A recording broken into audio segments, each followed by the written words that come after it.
lúc này có mồi chị à? Có một cành táo bây giờ. Cái cho phong dừng mà say, cái lối chạy trơn nè. Nè.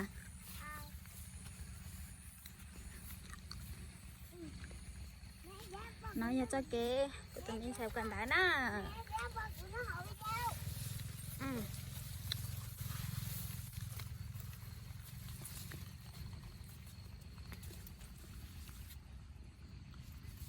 Mẹ mình gì á?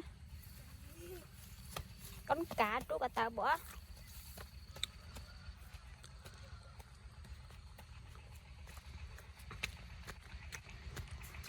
Mới chỉ là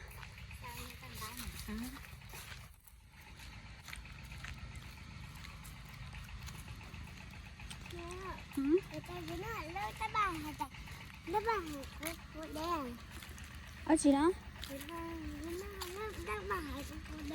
Hải tao qua đây là ở ly có hai ly chả đó là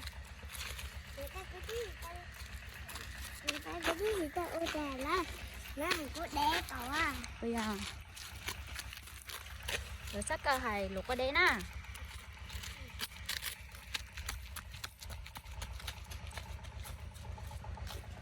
Lúc trà nó luôn đấy là lúc chết trương của tụi mình sẽ cả.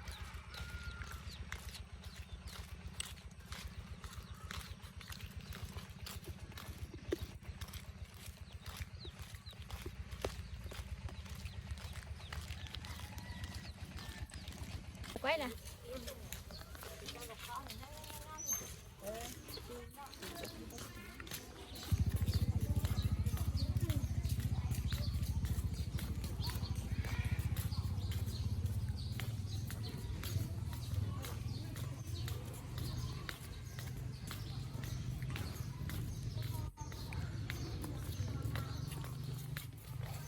Mẹ một chế nè.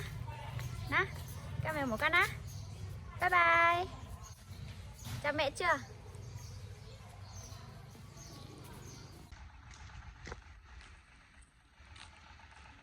Lần nói chị là cô tụi tú cô cha nữa một xe nữa từ chỉ một cành đá na.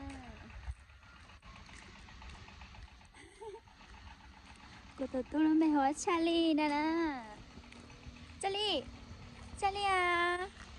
Ê, đập bà xa. Nóng ấy.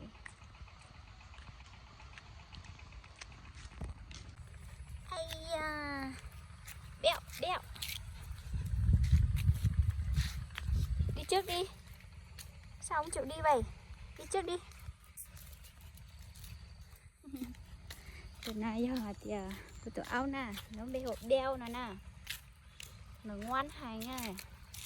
Này chỉ cả một gió lo nữa nhá hồi chế cho nè. Thật từ cũng mùa. Có từ này nằm hai cánh cũng mùa mình chỉ cho nè. Thế cũng chỉ chụp một cắt trong á. Để vì nếu có tiền tập bé để lo mình chỉ là những nhiệt để hành nè. Ta chỉ nói là tức lo là cũng sao đâu nữa hành nè.